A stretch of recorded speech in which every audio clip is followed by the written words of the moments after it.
गिबियावनो बयखौबो बड' निउस इउटुब चेनेलनि गोदान खौराङाव बरायबाय। नोंथांमोननि थाखाय बे समाव माखासे खौरां लाबोदों। भिडिअखौ जोबजासे नायलांनो दाबाव आरो चेनेलाव गोदानब्ला अन्नानै साबस्क्राइब खालामना बेल आइकनआ अलाव होनानै ला आरो भिडिअखौ लाइक कमेन्ट शेयार खालामनो गुरै खावलायबाय। दानिया फैदो दिनैनि खौराङाव।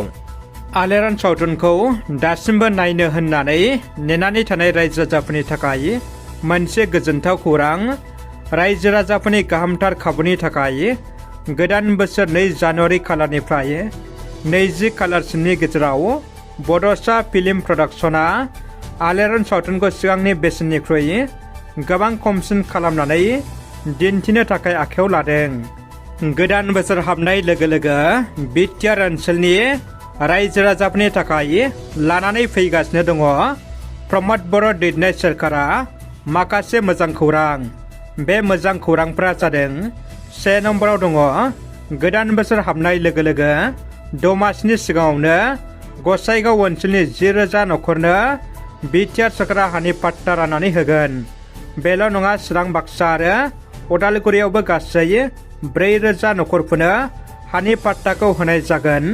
बेबायदिनो दमासिनि सिगाङावनो बिटिआर सोरखारा गासै 1 लाख न'खरनो हानि पाट्टा राननाय हाबाफारिखौ आबुं खालामगोन। 2 नम्बराव दङ जानुवारि दाननि गेजेरावनो 6,000 आइजो गावसुंथा आफादफोरनो 75,000 रां होनायनि गिबि खोलोब महरै 25,000 रांनि चेकखौ होनाय जागोन। 3 नम्बराव दङ बे गोदान बोसोरनि जानुवारि दाननि गेजेरावनो टेट उथ्रिसार जानो हानाय बिजाथिफोरखौ गुदि फरायसालियाव 1,200 फोरोंगिरि थिसनथाइ होनाय जासिगोन। आसाम सरकारनिफ्राय सम मोनखानाय जाबाय आरो फैगौ फेब्रुवारि दानावनो फिन खेब गेजेर फरायसालियाव 1,500 मासियाव टेट उथ्रिसारनाय बिजाथिफोरखौ फोरोंगिरि महरै थिसननाय जागोन। 4थियाव दङ मख'नो गोनांदि बे गोदान बोसोरावनो बिटिआर खुंथायनि CSP खौ दाफुंनाय लोगो लोगोनो बिटिआरआवबो 3 ग्रेड आरो 4 ग्रेड मासियावबो साख्रिनि थिसनथाइखौ थाबैनो होनाय जागोन होननानै रोखायै फोरमायथिदों इउपिपिएल दोलोनि गाहाय नेहाथारि राजु नार्जारि बिथाङा। मोनसे दुखुनि खौरां। गसाइगाव मैदेरनि गाग्लोबनायाव सासे सुबुंनि जिउ खहा। क'क्राझार जिल्लानि कुसुगाव हाग्रा खोन्दोनि सिङाव थानाय आथियाबारियाव थांनाय हरनि समाव हाग्रानि मैदेरा सिदा मादैनि न'खराव फैना न' बां गासैखौबो सिलिंखार खालामलाङो आरो सासे उन्दै गथ'साखौ गाथारनानै गालांदों। ओनसोलनि थागिबि रायजो राजाफ्रा मिथिहोनाय बायदिब्ला रायमना माहारियारि पार्कनिफ्राय हाग्रानि मैदेरा फैनानै सिदा मादैनि न'खरखौ खहा खालामलांदों। जाथायनि सायाव भुगिनाय न'खरनो सोरखारनिफ्राय हेफाजाब होनो रायजो राजाफ्रा खौरांनि गेजेरजों खावलायहरदों। बर' समाजाव हिन्जाव गोमानाय आरो हिन्जाव खारनाय जाथाया बांगासिनो। सानै गथ'नि बिमा पद्मा बसुमतारिया खारखोमानानै दङ।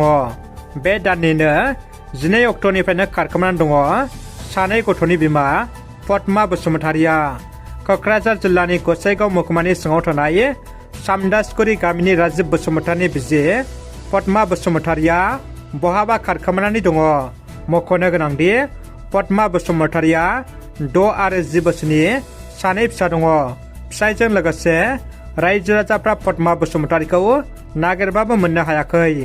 बेनिखायनो सोरबाफोर सावगारियाव होनाय पद्मा बसुमतारिखौ नुसनबायोब्ला सावगारियाव होनाय जानबुं नाम्बाराव खोन्थाहरनो खावलायदों।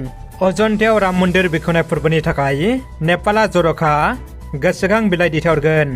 नेपाला फैगौ दान थामहिनबा गोदान बोसोराव अजन्तायाव जानो गोनां राम मन्दिरनि बेखेवनाय फोरबोनि थाखाय बायदि रोखोमनि गहेना आइजें आइला जि-जोम आरो मेथाइफोरजों लोगोसे जर'खा गोसोखां खाम्फा दैथायहरगोन होननानै मिजिं थिनाय जादों। बेखौ मिथिनो मोननाय जादोंदि बेफोर गोसोखां खाम्फाफोरखौ होनो थाखाय जनकपुर धाम अजन्ता धाम जात्रा खालामनाय जागोन। जनकि थानसालिनि जथाय महन्त रामरसन दास बैष्णबा बुंदोंदि 18 जानुवारिनिफ्राय जागायजेननाय बे दावबायनाया 20 जानुवारि खालि अजन्तायाव सहैगोन आरो बै सानखालि गोसोखां खाम्फाफोरखौ श्रीराम जन्मभूमि राम मन्दिर ट्रास्टनो गथायनाय जागोन। नेपालनि गोसोखां खाम्फाफोराव 50 रोखोमनि मेथाइ, दहि माखन आरो रुपानि आइजेंबो थागोन। रादाबा एसेनोसै। भिडिअखौ जोबजासिम नायनायनि थाखाय नोंथांमोननिसिम गोजोननाय थाबाय।